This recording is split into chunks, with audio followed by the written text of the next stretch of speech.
Hello बच्चों, आज हम वीडियो के इस भाग में विशेषण को पढ़ेंगे। विशेषण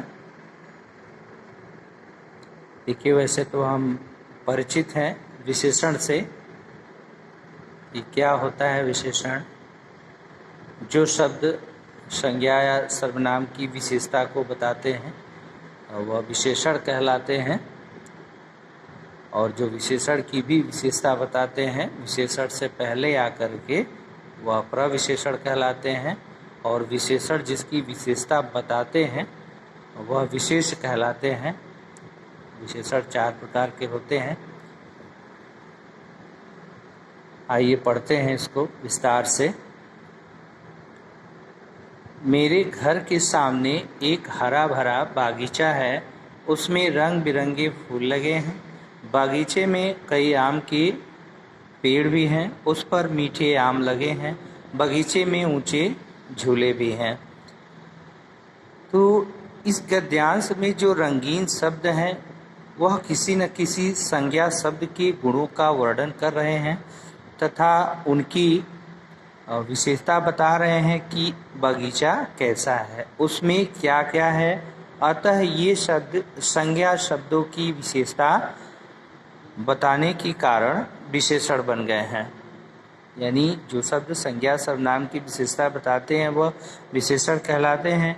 और ये शब्द जो है यहाँ पर हरा भरा बागीचा की विशेषता और रंग बिरंगे ये फूल की विशेषता बता रहे हैं। फूल कैसे हैं, रंग बिरंगे हैं, और बागीचे में आम है, कई आम हैं, कई आम के पेड़ हैं, और उस पर मीठे आम लगे हुए हैं। कैसे आम लगे हुए, आम की विशेषता है भाई मीठे हैं, बड़े हैं, छोटे हैं, खट्टे हैं। तो मीठे यानी ये विशेषता है बस बता रहे हैं आम की।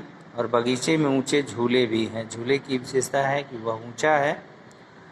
तो ये सारे शब्द जो है ये विशेषण है। कह रहा है उपयुक्त गद्यांश में सभी रंगीन शब्द किसी न किसी संज्ञा शब्द के गुणों का वर्णन कर रहे हैं तथा उनकी विशेषता बता रहे हैं कि बगीचा कैसा है, उसमें क्या क्या है। अतः ये शब्द संज्ञा शब्दों की विशेषता बताने के कारण विशेषण बन गए हैं। अर्थात हम ये कह सकते हैं कि जो शब्द संज्ञा या सर्वनाम की विशेषता बताते हैं उन्हें विशेषण कहते हैं। विशेषण जिस शब्द की विशेषता बताते हैं उन्हें विशेष कहते हैं।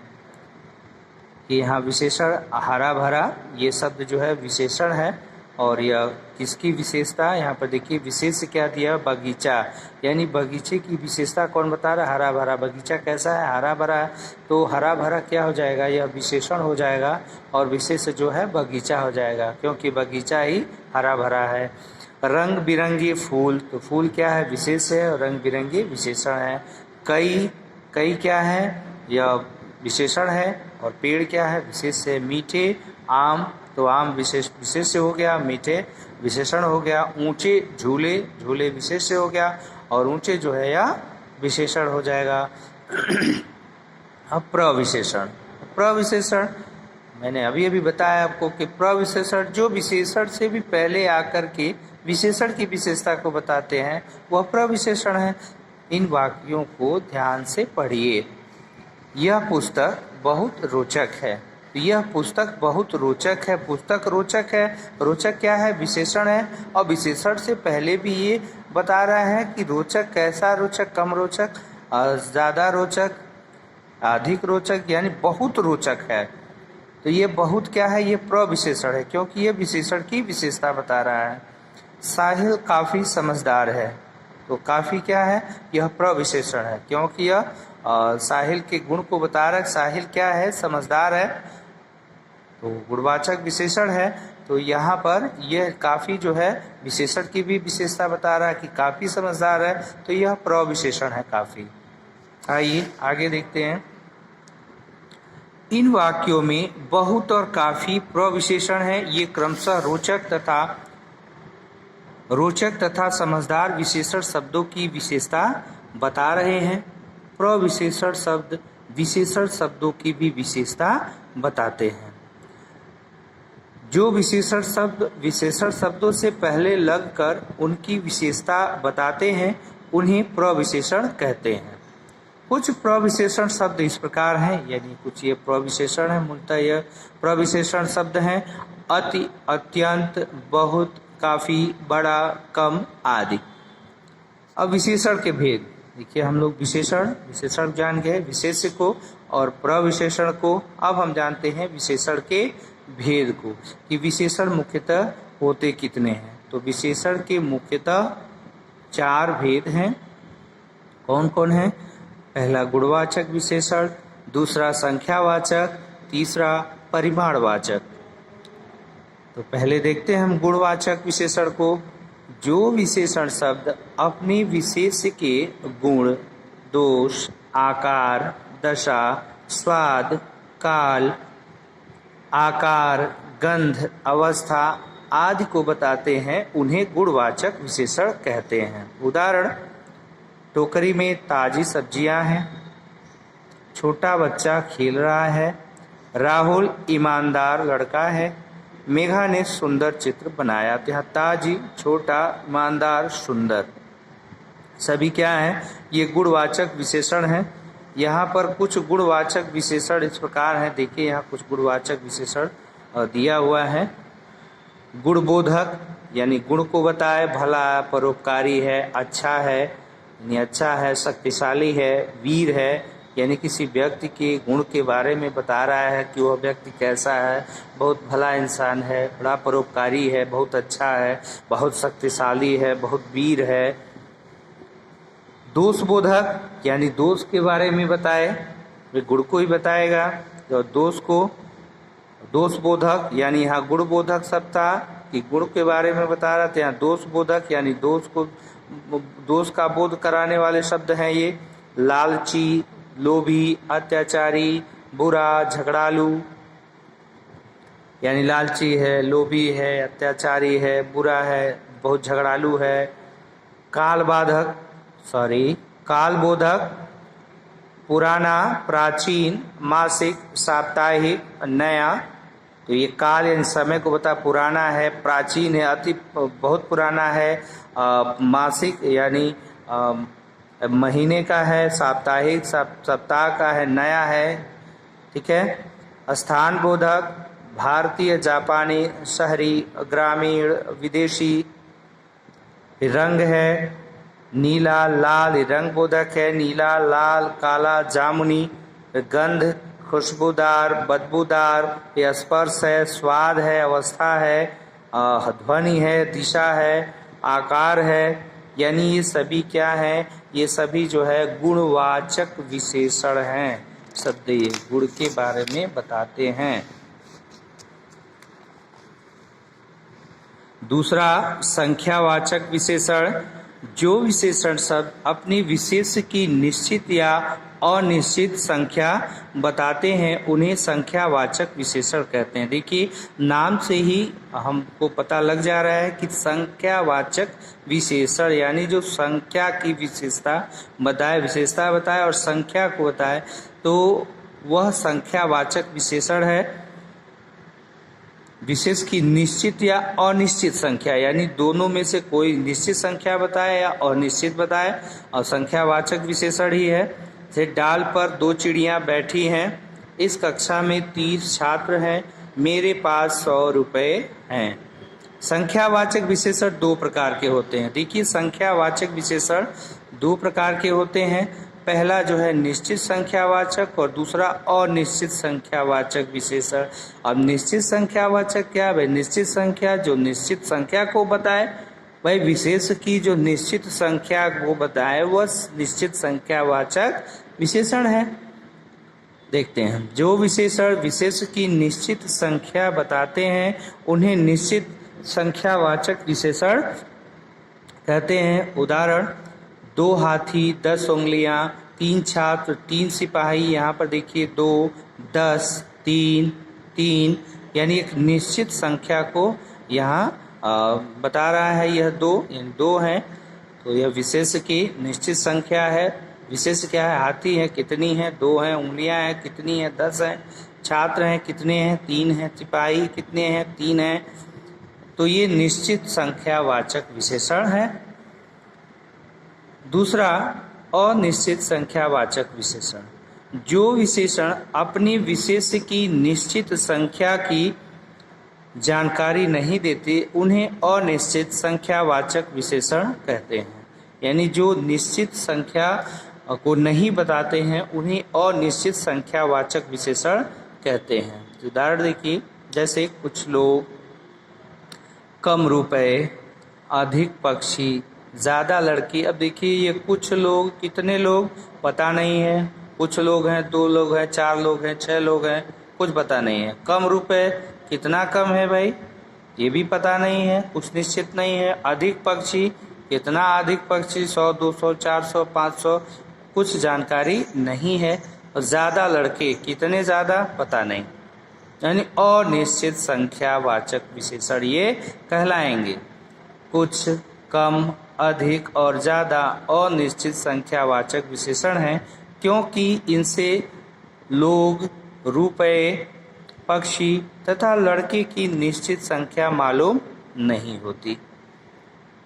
कुछ संख्यावाचक विशेषण इस प्रकार हैं: दूसरा, शतक, 8, 3, कुछ, कम, ज़्यादा, अधिक आदि। तीसरा है परिमाणवाचक विशेषण। तो परिमाणवाचक विशेषण जो विशेषण शब्द अपनी विशेष के माप, तोल तथा परिमाण की जानकारी देते हैं उन्हें परिमाणवाचक विशेषण कहते हैं। उदाहरण, मम्मी 3 किलो दाल लाई, मुझे 10 मीटर कपड़ा चाहिए, 2 लीटर दूध दे दो, टब में थोड़ा पानी है। यानी परिमाण को बताए। यानी हम जानते हैं कि जिसको हम काउंट नहीं कर पाते हैं, जो गिनने योग्य नहीं होते हैं, काउंटेबल नहीं होते हैं, उनको हम क्या कहते हैं, परिमाणवाचक विशेषण कहते हैं। देखिए यहाँ परिमाणवाचक विशेषण में सदा परिमाण सूचक शब्द लगा होता है।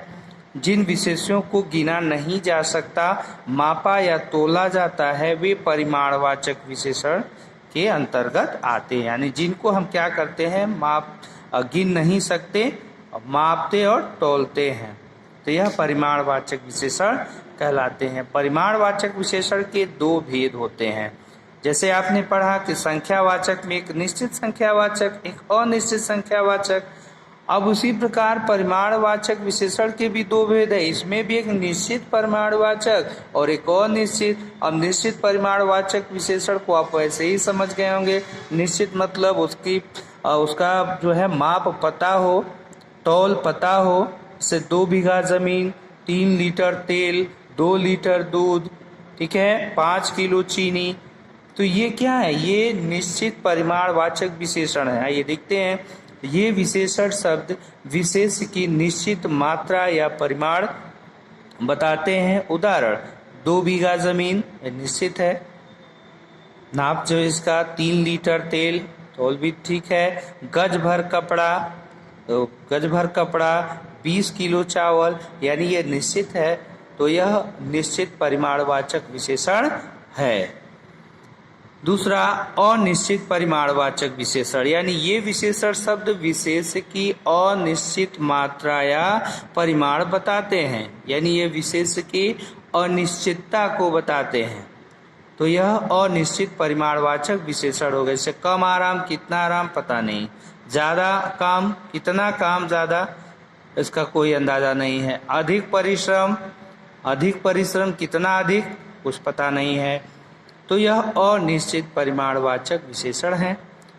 संख्यावाचक और परिमाणवाचक विशेषण में अंतर क्या है संख्यावाचक परिमाणवाचक में? अभी मैंने पहले ही बताया है संख्या और परिमाण में अंतर क्या है। भाई संख्या क्या है, काउंटेबल होता है, परिमाण काउंटेबल नहीं होता है। संख्या को हम गिन सकते हैं, परिमाण को हम गिन नहीं सकते, माप या तोल सकते हैं। ध्यान रहे कि संख्यावाचक विशेषणों के विशेषों को गिना जा सकता है, जबकि परिमाणवाचक विशेषण के विशेषों को केवल नापा या तोला जा सकता है।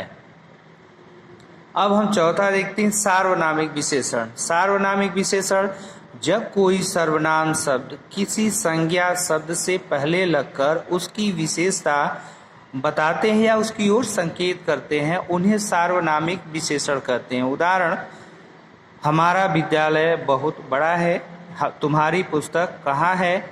मेरा घर निकट ही है, उसका भाई मेरा सहपाठी है।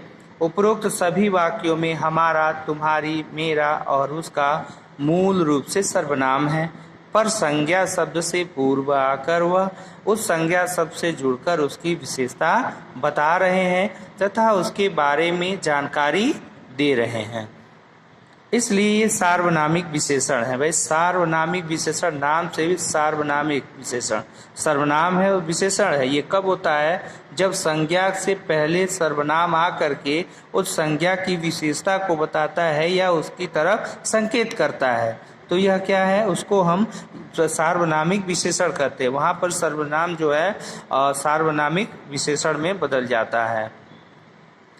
कुछ शब्द मूल रूप से विशेषण ही होते हैं, मूलतः विशेषण होते हैं। उदाहरण जैसे अच्छा, यानी अच्छा है तो अच्छा ही है। बुरा, बुराई को बता रहा है। मोटा, मोटापा को। पतला, पतलेपन को। नाटा, नाटे को, छोटे को। लंबा, लंबाई को। चौड़ाई, उच्च, ऊंचा, नीचा। चतुर, चालाक, तीव्र, धीमा आदि। कुछ विशेषण शब्द संज्ञा, सर्वनाम, क्रिया तथा अव्यय में उपसर्ग या प्रत्यय जोड़कर बनाए जाते हैं। अरे कुछ विशेषण शब्द को हम क्या करते हैं? संज्ञा, सर्वनाम, क्रिया तथा अव्यय में उपसर्ग और प्रत्यय लगा करके हम उसको बना लेते हैं। जैसा कि हम पहले भी जानते हैं कि हम पीछे पढ़े हैं कि शब्द बनाने के लिए जो है उपसर्ग प्रत्यय का प्रयोग करते हैं हम। ये शब्द निर्माण के अंतर्गत ही आते हैं। और जैसा कि हम संज्ञा में ही पढ़े हैं कि भाववाचक संज्ञा को हम कुछ तो मूलतः भाववाचक संज्ञा शब्द होते हैं, लेकिन कुछ को हम क्या करते हैं? संज्ञा में, सर्वनाम में, विशेषण में और क्रिया में और अव्यय में प्रत्यय जोड़ करके हम भाववाचक संज्ञा बना लेते हैं। तो ऐसे ही यहाँ पर विशेषण बना हुआ है संज्ञा से। तो दया है, आलू प्रत्यय लगा हुआ है, दयालु है। कृपा में आलू, कृपालु है। और उसी प्रकार यहाँ परोपकार में ई प्रत्यय होगा, परोपकारी होगा। इसमें आलू प्रत्यय है, ईर्ष्यालु हो गया ईर्ष्या से। और घमंड में ई प्रत्यय, घमंडी। तो और भी शब्द ऐसे दिए हुए हैं, इसमें प्रत्यय या उपसर्ग लगाकर संज्ञा से विशेषण बन गया है। तो कैसे बना है? इसमें उपसर्ग या प्रत्यय जुड़ा हुआ है। इसी प्रकार हम सर्वनाम से भी बना लेते हैं।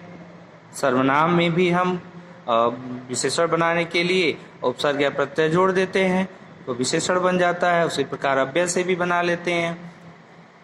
अब आइए हम देखते हैं विशेषण की अवस्थाएं। तो विशेषण की 3 अवस्थाएं होती हैं। तुलनात्मक अवस्था के आधार पर विशेषण की 3 अवस्थाएं होती हैं। मूलावस्था, उत्तरावस्था, उत्तमावस्था। ठीक है। मूलावस्था में क्या होता है? इसमें विशेषण का सामान्य प्रयोग होता है, किसी से तुलना नहीं की जाती है। उदाहरण, यह फूल सुंदर है, यह फूल सुंदर है। मेरा घर छोटा है और यह सवाल सरल है, जिसमें सरल, छोटा और सुंदर ये विशेषण है। मूलावस्था है। मूल अवस्था में है उत्तरावस्था। इसमें 2 व्यक्तियों या पदार्थों के गुण दोषों की तुलना करते हुए एक को कम तथा अधिक, दूसरे को अधिक अच्छा या बुरा बताया जाता है। इसमें विशेषण से पूर्व से अधिक, की अपेक्षा, के मुकाबले आदि शब्द जोड़े जाते हैं। कुछ शब्दों में तर लगाते हैं। उदाहरण, संजना अंजना से अधिक लंबी है, दिशा का कार्य रिया से श्रेष्ठतर है। यानी इसमें तुलना करते हैं, तुलना करके एक को श्रेष्ठ बताते हैं। और नेहा नमित से सुंदरतर है, इससे सुंदर है।